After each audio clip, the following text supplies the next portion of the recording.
Thumbnail দেখে আপনারা বুঝেই গিয়েছেন 12ই ফেব্রুয়ারির নির্বাচনের অনিশ্চয়তা নিয়ে কথা বলতে এসেছি এবং এর নতুন প্রেক্ষিত হলো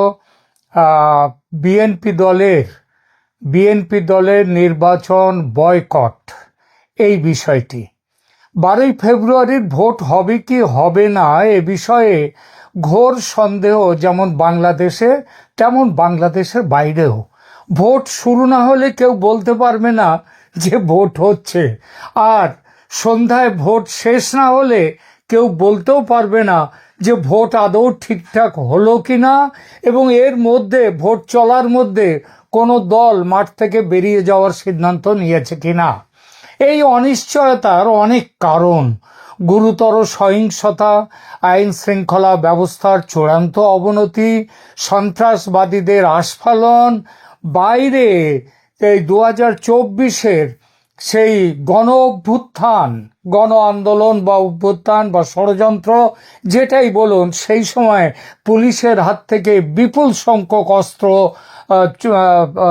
বেদখল হয়ে যাওয়া, এবং পরবর্তীকালে আবার পাকিস্তান থেকে জাহাজ ভর্তি করে বহু অস্ত্র চলে আসে এবং সেই সব অস্ত্র সন্ত্রাসবাদীদের হাতে চলে গেছে, তাদের আস্ফালন শুরু হতে পারে এবং তার প্রেক্ষিত দেখা যাচ্ছে, তার কিছু ইঙ্গিতও দেখা যাচ্ছে। আর এসবের ওপর আওয়ামী লীগের ভোট বয়কট এটা তো আছেই, কিন্তু এই সব কিছু ছাপিয়ে আছে মোহাম্মদ ইউনূসের প্রত্যক্ষ মদতে ব্যাপক নির্বাচনী জালিয়াতির, যেটা আগে হয়ে গেছে এবং ভবিষ্যতে ভোটের সময় হবে, সেই সব অভিযোগ। আপনারা ইতিমধ্যে শুনেছেন যে প্রায় 20 থেকে 30 হাজার, সংখ্যাটা পরিষ্কার নয়, সেটা হচ্ছে সেনার পোশাক এবং ওই যে বর্ডার গার্ডস বাংলাদেশ তাদের পোশাক এবং র্যাবের পোশাক, এই সমস্তগুলো তৈরি করা হচ্ছে বেসরকারিভাবে, কারণ ভোট জালিয়াতি করার উদ্দেশ্যে। এটা দিনের আলোর মতো স্পষ্ট হয়ে উঠেছে যে সরকারি প্রশাসন যন্ত্র একেবারে খোলাখুলি জামাতের পক্ষে কাজ শুরু করেছে, যাতে জামাত জোট ক্ষমতায় আসে। ক্ষমতা দখলের ব্যাপারে জামাত বর্তমানে এতটাই নিশ্চিত যে জামাতের আমির প্রকাশ্যে বলেছেন নাহিদ ইসলাম মন্ত্রী হবেন। আপনারা খবরের কাগজে পড়েছেন সে খবর, এটা বহুল প্রচারিত হয়ে যাচ্ছে।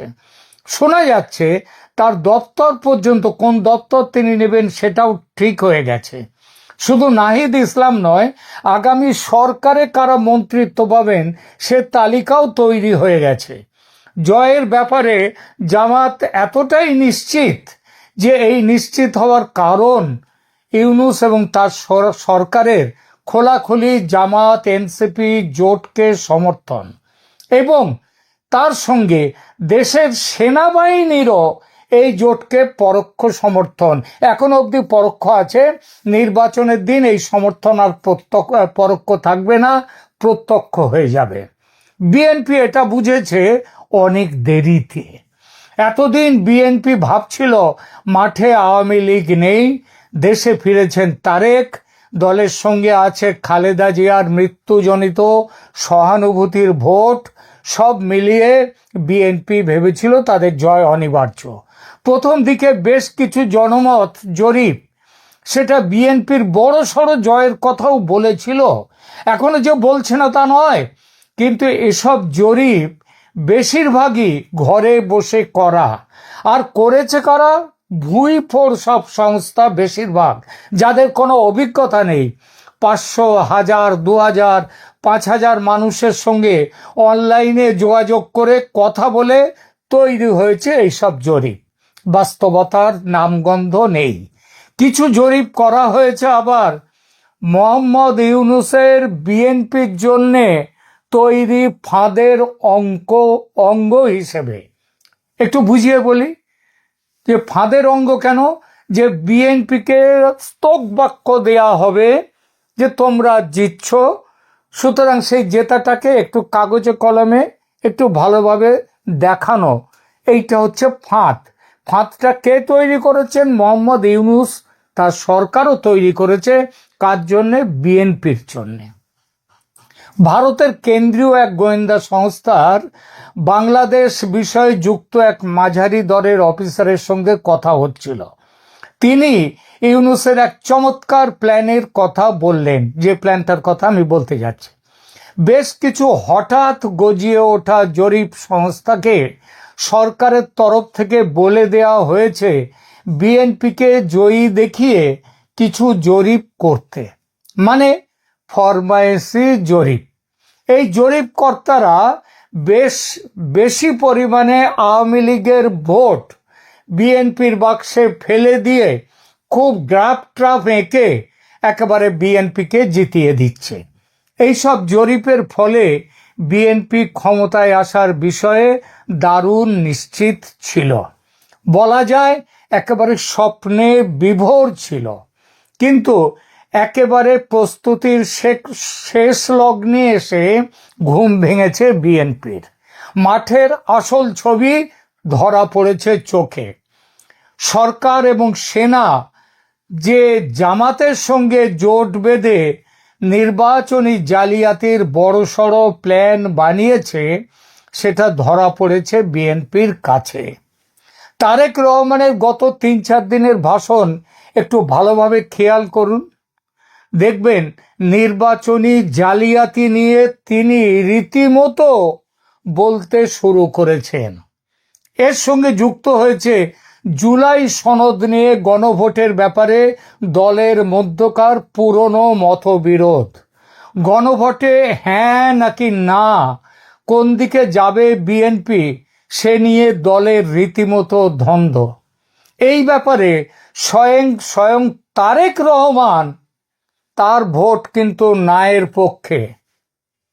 খেয়াল করে দেখবেন গণভোট নিয়ে তিনি প্রায় কথাই বলেন না। শেষ পর্যন্ত তিনি নাকি এই সিদ্ধান্তে পৌঁছেছেন, হ্যাঁ ভোট জিতলে ক্ষমতা দখল নিতে কমপক্ষে 180 কার্যদিবস বা 270 দিনের মতো মোট দিবস অপেক্ষা করতে হবে তাকে। তারপরেও যে তিনি ক্ষমতায় বসবেন তারও কোনো ঠিক নেই, এবং সেই ক্ষমতা যদি তিনি পানও, যদি ভোটে জেতেনও, তাহলেও ইউনূস ক্ষমতা ছাড়বেন না। আর সেনাবাহিনী তো আছে ইউনূসের পাশে। কিন্তু এর চেয়েও বড় আর এক বিপদ দেখতে পেয়েছে বিএনপি। তারেক রহমান দলের পক্ষ থেকে অতি সঙ্গোপনে খুব বিশ্বাসী একটি সংস্থাকে দিয়ে নির্বাচনে বিএনপির ফলাফল কেমন হতে পারে এই নিয়ে একটা সার্ভে করিয়েছেন। কে? তারেক রহমান স্বয়ং, যার খবর পার্টির ভেতরের অনেকেও জানেন না। এটা একেবারেই ইন্টারনাল সার্ভে। সেই সার্ভে তাদের রিপোর্ট দিয়েছে তারেক রহমানের হাতে। আর রিপোর্ট দেখে তারেক সাহেবের চক্ষু চড়ক গাছ। সেখানে বলা হয়েছে এবার তো ভোট হচ্ছে, মোট বোধহয় সম্ভবত জামাত 298টা আসনে ভোট হচ্ছে। এই 298 আসনের মধ্যে 170 থেকে 180টি আসন পাবে বিএনপি, এই আসন পাবে জামাত জোট। বিএনপি পাবে 110টার মতো। তারেক রহমান এই সার্ভের ব্যবস্থা করেছিলেন তারেক রহমান ভারতের গোয়েন্দা সংস্থার রিপোর্ট পাওয়ার পর। কখন করেছিলেন? ভারতের গোয়েন্দা সংস্থা একটা প্রিলিমিনারি রিপোর্ট তারেক রহমানকে দিয়েছিলেন। আপনারা জানেন তারেক রহমান লন্ডন থেকে দেশে ফিরে এসছেন, এবং এই ফিরে আসার ব্যাপারে ভারতের বিরাট বড় ভূমিকা ছিল, এবং তখন থেকেই তারেক রহমানের সঙ্গে ভারতের সম্পর্কটা আরও ঘন হয়েছে।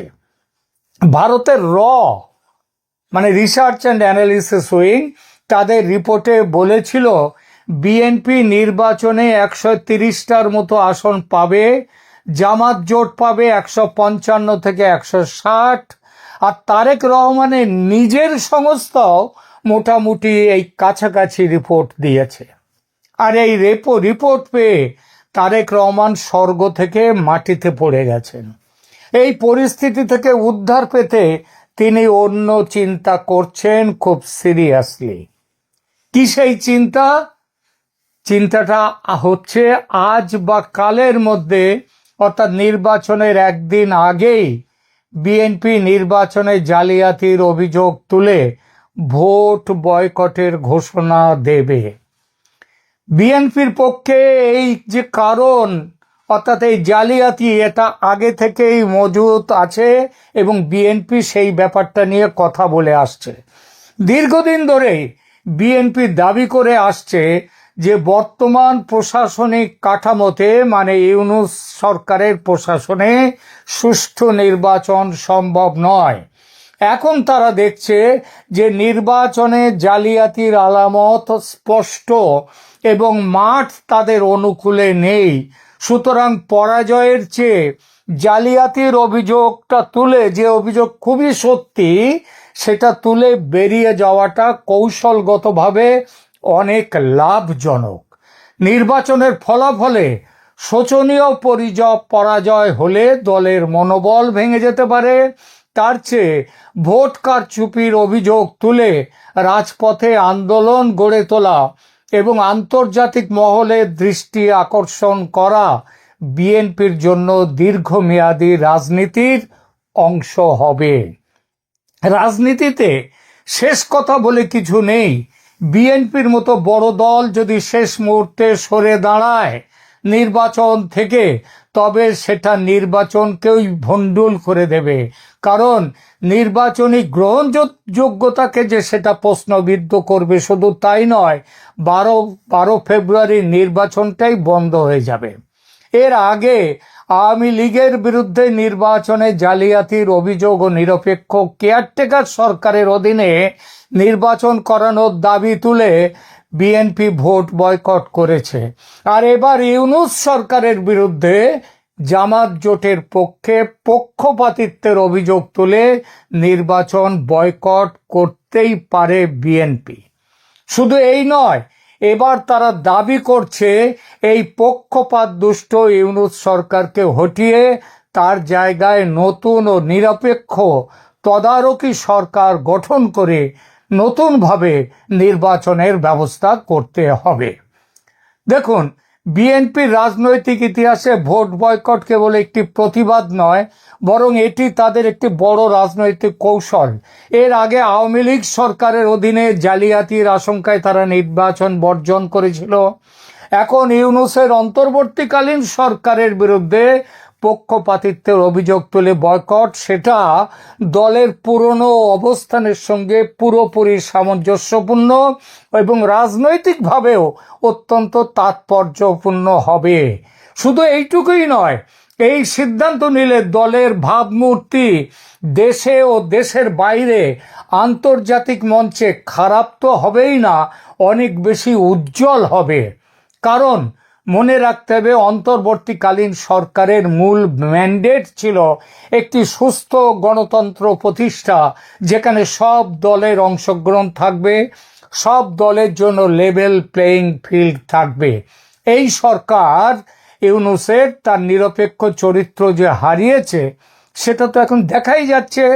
আওয়ামী লীগ নেই, তাকে বাইরে দিয়েছে বার করে। আবার এদিকে জামাতের জন্যে দৃষ্টিকটুভাবে জালিয়াতি করে যাচ্ছে। ফলে এমন সিদ্ধান্ত জনসমর্থন পাবেই বাংলাদেশের ভেতরে এবং আন্তর্জাতিক মহলে। নতুন ভোটার তালিকা বা কেন্দ্র বিন্যাসে কারচুপির প্রমাণ মিলেছে ঢাকা সমেত বহু কেন্দ্রে। বিএনপি একে ডিজিটাল বা প্রশাসনিক জালিয়াতি হিসেবে আখ্যা দিয়ে আন্দোলনের পথ বেছে নেবে বলে নির্ভরযোগ্য সূত্র জানাচ্ছে।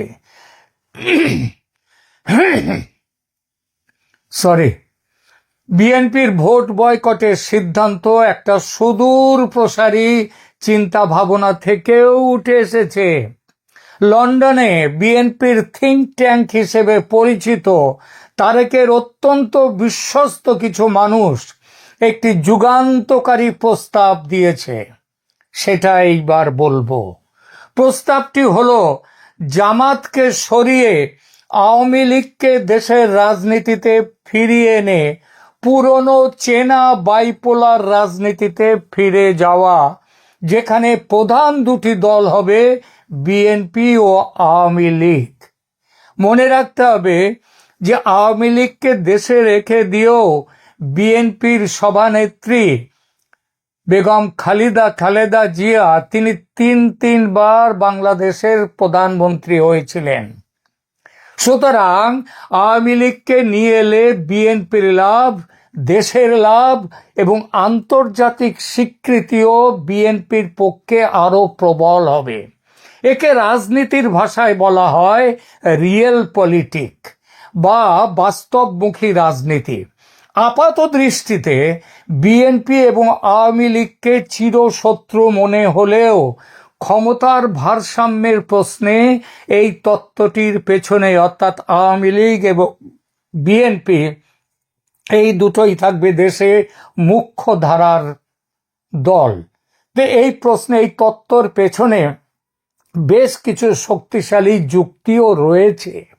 প্রথমত, দ্বিমেরু রাজনীতি বা বাইপোলার রাজনীতির স্থিতিশীলতা।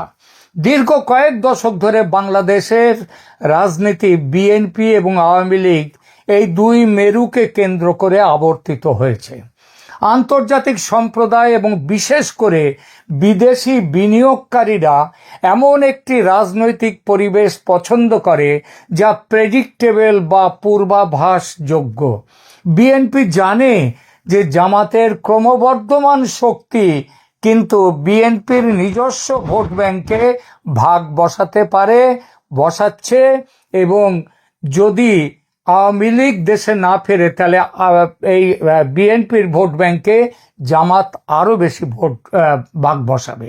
আওয়ামী লীগ যদি রাজনীতি থেকে পুরোপুরি নিশ্চিহ্ন হয়ে যায় তবে যে শূন্যতা তৈরি হবে তা পূরণ করতে এগিয়ে আসবে এই জামাত। বিএনপির জন্য পুরনো শত্রুর মোকাবিলা করা নতুন ও অজানা শত্রুর মোকাবিলা করার চেয়ে সহজ। আর একটা জিনিস, বিএনপি এবং জামাত দীর্ঘদিনের মিত্র হলেও তাদের মধ্যে সব সময় একটা লড়াই কিন্তু রয়েছে। জামাত যদি একক শক্তিশালী দল হিসেবে আবির্ভূত হয় তবে তারা বিএনপির ধর্মীয় ও ডানপন্থী যে ভোট বিএনপিতে আছে জামাত নিজেদের দিকে টেনে নেবে, বিএনপি আরো নেমে যাবে। তৃতীয়ত, ইমেজ সংকট থেকে মুক্তি। একটা ইমেজ মেকওভারের ব্যাপার আছে। আন্তর্জাতিক মহলে, বিশেষ করে পশ্চিমী দুনিয়ায় জামাতের সাথে বিএনপির মিত্রতা বিএনপিকে এর আগে কট্টরপন্থী মৌলবাদী দল হিসেবেও চিহ্নিত করেছে। আওয়ামী লীগ যদি একটি লিবারেল অপোজিশন হিসেবে থাকে তবে বিএনপিও নিজেকে একটি মধ্যপন্থী ও ভারসাম্যপূর্ণ দল হিসেবে প্রমাণের সুযোগ পাবে।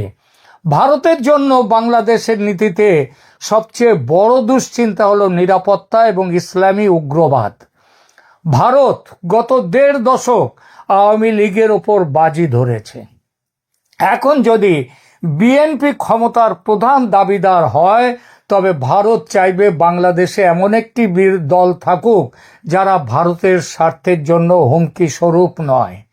বিএনপি যদি আওয়ামী লীগকে রাজনীতিতে স্পেস দেওয়ার মাধ্যমে একটা ইনক্লুসিভ ইমেজ আনতে পারে তবে ভারতের নীতি নির্ধারকদের কাছে বিএনপির গ্রহণযোগ্যতা বাড়বে। এতে ভারতের শত্রু বিএনপি এই ট্যাগটি আর থাকবে না। একটি দেশের গণতন্ত্রের মানদণ্ড হিসেবে দেখা হয় সেখানে শক্তিশালী বিরোধী দল আছে কিনা, সেখানে ইনক্লুসিভ নির্বাচন আছে কিনা।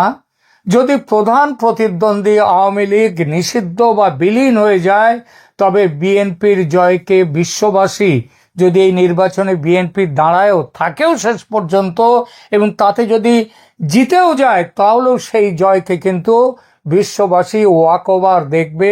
অর্থাৎ এই জয় কি বলবো, খুব একটা সঠিক জয় নয়, এই জয়টা জোর করে নেওয়া। ভারত তো বটেই, আমেরিকা বা ইউরোপীয় ইউনিয়ন সবসময় একটি অংশগ্রহণমূলক নির্বাচনের ওপর জোর দিচ্ছে।